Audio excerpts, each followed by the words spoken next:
నా పేరు ఏవి సుధాకర్. నేను పొదలకూరు డిఎన్ఆర్ జిల్లా పరిషత్ ఉన్నత పాఠశాలలో భౌతిక రసాయన శాస్త్ర ఉపాధ్యాయుడిగా పనిచేస్తున్నాను. ఆంధ్రప్రదేశ్ ప్రభుత్వం ప్రతిష్టాత్మకంగా నిర్వహిస్తున్నటువంటి జాతీయ గ్రంథాలయ వారోత్సవాల్లో భాగంగా నవంబర్ 14వ తేదీ నుండి 20వ తేదీ వరకు రాష్ట్ర వ్యాప్తంగా అనేక గ్రంథాలయాల్లోనూ మరి పాఠశాలలో ఈ గ్రంథాలయ వారోత్సవాలను నిర్వహించడం అనేది జరుగుతుంది. నేను మా ఇంట్లో నిర్వహిస్తున్నటువంటి హోమ్ లైబ్రరీ గురించి కొన్ని మాటలు చెప్పదలిచాను. చిన్ననాటి నుండి పుస్తక పట్టణం పైన ఆసక్తి కలిగినటువంటి నేను చదువుకున్నటువంటి పుస్తకాలతో పాటు మా తండ్రి గారు చదువుకున్నటువంటి పుస్తకాలు కావచ్చు, అదేవిధంగా నేను ఉపాధ్యాయ వృత్తిలోకి ప్రవేశించిన తర్వాత నేను బోధించినటువంటి పాఠ్య పుస్తకాలని జాగ్రత్త చేయడం జరుగుతూ ఉంది. అందులో భాగంగా నేను ఏబిఎన్ కిడ్ సైన్స్ కార్డ్ అనేటువంటి పేరుతో నేను మా ఇంటిపైనే సైన్స్ మ్యూజియం ఏర్పాటు చేసిన తర్వాత విద్యార్థులకు నేటి సాంకేతిక యుగంలో పుస్తక పట్టణం అనేది పూర్తిగా మర్చిపోవడం అనేది జరుగుతూ ఉంది. పుస్తక పట్టణం అనేది అలవాటుగా చేయాలనేటువంటి ఒక ఉద్దేశంతో ఆదివారం మా సైన్స్ మ్యూజియంకి వచ్చేటువంటి విద్యార్థులకు ఒక అరగంట పాటు ఈ పుస్తక పట్టణాన్ని అలవాటు చేయాలనేటువంటి ఒక దృక్పథంతో సుమారు 1000 సైన్స్ పాఠ్య పుస్తకాలను, అదేవిధంగా సైన్స్ కి సంబంధించినటువంటి ప్రయోగ దీపికలను నేను సేకరించడం అనేది మొదటిగా ప్రారంభించడం జరిగింది. అందులో నేను చాలా వరకు సఫలీకృతమైనాను. నా యొక్క కృషిని గుర్తించినటువంటి నా మిత్రులు కావచ్చు, అదేవిధంగా పబ్లిషర్స్ కావచ్చు, నాకు అనేక అంశాలకు సంబంధించినటువంటి పుస్తకాలను అందజేయడం జరిగింది. 1900 సంవత్సరం నుండి 2000 సంవత్సరం వరకు సుమారు 100 సంవత్సరముల పాటు అమలులో ఉండి ఆంధ్రప్రదేశ్ వ్యాప్తంగా అమల్లో ఉన్నటువంటి పాఠ్య పుస్తకాలన్నింటినీ సేకరించడమే నా ధ్యేయంగా పెట్టుకున్నాను. మనందరికీ గుర్తుంటుంది, first form, second form, third form అనేటువంటి పదాలు మనం విన్నాం. ఆ రోజుల్లో ఆ ఫారం అనేటువంటి పేరుతో ప్రారంభించినటువంటి ఆ విద్యాభ్యాసంలో సంబంధించినటువంటి పాఠ్య పుస్తకాలను కూడా నేను సేకరించడం జరిగింది. ప్రఖ్యాత పబ్లిషర్స్ అయినటువంటి వెంకట్రామ అండ్ కో కావచ్చు, లేదంటే జయలక్ష్మి అండ్ కంపెనీ, ఠాగూర్ ఉపవాచకాలు, ఇలా రకరకాలైనటువంటి వారు పబ్లిషర్స్ ప్రచురితమైనటువంటి పుస్తకాలు కూడా నేను సేకరించడం జరిగింది. అందులో భాగంగా ప్రతి ఒక్కరికి కూడా బాల్యం అనేది ఒక మధుర జ్ఞాపకం. సో ఆ బాల్యంలో వాళ్ళు పఠించినటువంటి ఆ పాఠ్య పుస్తకాలు నేడు మన లభ్యమైతే ఎలా ఉంటుంది అనేది నాకు తెలుసు. ఎందుకంటే ఈరోజు సోషల్ మీడియా ఎక్స్ప్లోర్ అయిన తర్వాత ఫేస్బుక్ లో కానీ, యూట్యూబ్ లో కానీ ఆ పాత పాఠ్య పుస్తకాలు కానీ ప్రచురితం అయితే వారు చెప్పేటువంటి ఆ యొక్క కామెంట్స్ మనం వింటూ ఉన్నట్లయితే మనం చేసేటి ఒక మంచి కార్యక్రమంగా నేను భావిస్తా ఉన్నాను. అందులో భాగంగా నేను సుమారు 1 సంవత్సరం రోజుల పాటు శ్రీకాకుళం నుండి అనంతపురం వరకు మా యొక్క మిత్రులందరికీ కూడా నేను ఫోన్ కాల్ ద్వారా అయితేనేమి, అదేవిధంగా బై మెసేజ్ ద్వారా అయితేనేమి, నేను వాటికి సేకరణలో భాగంగా వాళ్ళందరినీ కూడా నేను కలవడం అనేది జరిగింది. దీంట్లో భాగంగా నాకు మన రాష్ట్రంలోనే అతి పురాతనమైనటువంటి వేటపాలెం సారస్వతి నికేతం గ్రంథాలయం వారు నా ఆసక్తిని గమనించి గత సంవత్సరం సుమారు 100 పాఠ్య పుస్తకాలను ఇవ్వటం అనేది జరిగింది. సాధారణంగా కవితలు, అదేవిధంగా వ్యాకరణానికి సంబంధించినటివి, అదేవిధంగా చరిత్రకు సంబంధించినటువంటివి ఉంటాయి. కానీ మనము పాఠశాలలో చదువుకున్నటువంటి పాఠ్య పుస్తకాలు అనేటివి ఆల్మోస్ట్ అలా అంతరించిపోతా ఉన్నాయి. అంటే ఒక విద్యార్థి ఒక తరగతి చదివిన తర్వాత 2వ తరగతికి దాన్ని దాచుకోకుండా మనము స్క్రాప్ చేయటం అనేది జరుగుతూ ఉంది. అలా అంతరించిపోతూ ఉన్నాయి అవి. వాటిలో ఉన్నటువంటి విషయ పరిజ్ఞానం అనేది నేడు వచ్చేటువంటి పాఠ్య పుస్తకాల్లో లేదనేది చాలా మంది భావన.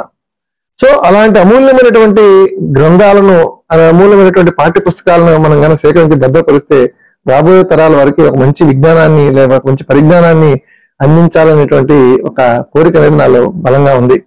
సో దీనికి అందరూ కూడా సహాయ సహకారాలు అందిస్తూ ఉన్నారు.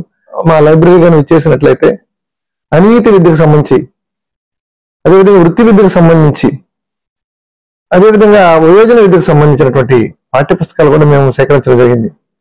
ప్రత్యేకంగా అందుల కోసం రూపొందించినటువంటి పాఠ్య పుస్తకాలను కూడా మేము సేకరించడం. అలనాటి తాళపత్ర గ్రంథాల నుండి నేటి వరకు అమల్లో ఉన్నటువంటి పాఠ్య పుస్తకాలన్నింటినీ కూడా చాలా వరకు మేము సేకరించడం జరిగింది. వాటిని వీలుంటే మేము డిజిటలైజేషన్ చేయాలనేటువంటి ఒక బృహత్తర కార్యక్రమాన్ని కూడా త్వరలో చేపట్టబోతున్నాం. అంటే ఈ విధంగా అయినా మనము చేస్తామని ఈ ప్రయత్నంలో భాగంగా నేను మన వేసవి సెలవుల్లో మన ఉమ్మడి ఆంధ్రప్రదేశ్ రాష్ట్రంలో పేరున్నటువంటి